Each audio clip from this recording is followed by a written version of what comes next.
दोस्तों, legal and legal में एक बार फिर से आपका स्वागत है। आपको आरफा खानम बनाम स्टेट ऑफ दिल्ली केस याद होगा। इस केस में नया क्या है ये मैं बताने जा रहा हूँ। आज नया यह है कि दिल्ली उच्च न्यायालय द्वारा इस केस के ट्रायल को स्टे कर दिया गया है। स्टे क्यों करा गया मैं बताऊँगा विस्तार से। बने रहिएगा चैनल पर। चैनल अगर आपने अभी तक सब्सक्राइब नहीं किया तो सब्सक्राइब कर लीजिएगा। वीडियो को आखिर तक जरूर देखिएगा। जैसा कि आपको याद होगा या मैं याद दिला देता हूँ, मई 2022 में साउथ दिल्ली म्यूनिसिपल कॉरपोरेशन द्वारा एनक्रोचमेंट के विरुद्ध एक अभियान चलाया गया था। यह अभियान दिल्ली के शाहीन बाग में जसोला से लेकर कालिंदी कुंज को जाने वाले रोड पर अवैध निर्माण को तोड़ने के लिए चलाया गया था। इस अभियान का वहाँ के स्थानीय लोगों, कुछ सामाजिक कार्यकर्ता और कुछ राजनीतिक लोगों द्वारा पुरजोर विरोध किया गया, जिस विरोध के चलते इस अभियान को रोकना पड़ा। लेकिन साउथ दिल्ली म्यूनिसिपल कॉरपोरेशन के लाइसेंसिंग ऑफिसर द्वारा दिल्ली पुलिस को लिखित शिकायत की गई, जिसके आधार पर 9 मई 2022 को एफआईआर नंबर 182/2022 दर्ज की गई। इसी एफआईआर के आधार पर चीफ मेट्रोपॉलिटन मजिस्ट्रेट द्वारा 12 अभियुक्तों को समन किया गया। इन 12 अभियुक्तों में यहाँ पर यह भी बताना जरूरी है, एक दिल्ली के उसी इलाके के विधायक अमानतुल्लाह थे और साथ ही एक सामाजिक कार्यकर्ता व हाई कोर्ट में प्रैक्टिस करने वाली आरफा खानम भी थी। आरफा खानम ने चीफ मेट्रोपॉलिटन मजिस्ट्रेट द्वारा समन आदेश को चैलेंज किया सेशन कोर्ट में, सेशन जज के सामने। वहाँ उनको कामयाबी नहीं मिली। तब उसके बाद ये इस अपील में दिल्ली हाई कोर्ट आई। दिल्ली हाई कोर्ट के समक्ष उनका कहना था कि चूंकि ट्रायल कोर्ट द्वारा इस केस का संज्ञान नहीं लिया जा सकता, इसलिए प्रेजेंट चार्जशीट को क्वैश किया जाना चाहिए। हाईकोर्ट द्वारा अभी चार्जशीट को तो क्वैश नहीं किया गया, लेकिन ट्रायल को स्टे कर दिया गया है। कहा यह गया है कि सेक्शन 195 सीआरपीसी का कंप्लायंस नहीं किया गया। अब यह बात चूंकि सेक्शन 195 सीआरपीसी की आई है, तो दंड प्रक्रिया संहिता 1973 की धारा 195 क्या कहती है ये आपको समझना जरूरी है।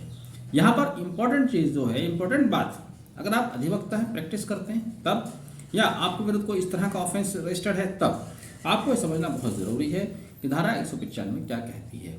जब आप इस सेक्शन को समझ लेंगे तो हो सकता है आपको बहुत सारे केसेस में इसका बेनिफिट मिल जाए। 195 सीआरपीसी कहती है prosecution for contempt of lawful authority of public servant for offences against public justice and for offences relating to documents given in evidence. जिसमें कहा गया है, कुछ सेक्शन दी गई हैं। ये 3 कैटेगरी में हम इसको डिवाइड करके देख सकते हैं जहाँ पर इस सेक्शन की बात आती है।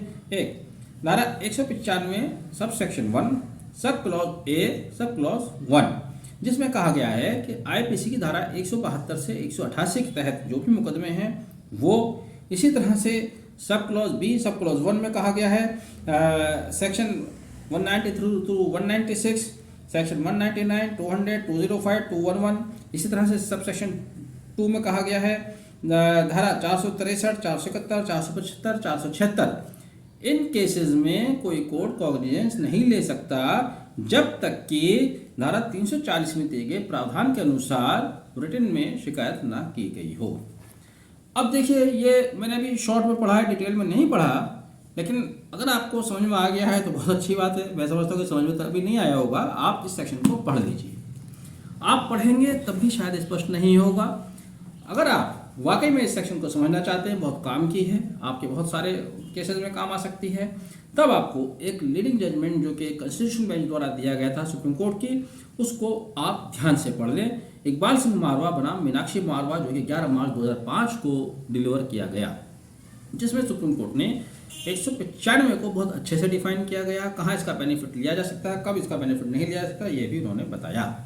और वहीं पर यह बताया गया कि इस सेक्शन के 3 क्लॉज, 3 कैटेगरी अलग अलग टाइप के केसेस को बयान करती हैं। जैसे 195 sub section 1 clause A sub clause first, जो कि 172 से 182 तक केसेस, ऐसे अपराध जो कि आईपीसी के चैप्टर 10 में मेंशन किए गए हैं, जिनकी हेडिंग ही है of contempt of the lawful authority of public servant.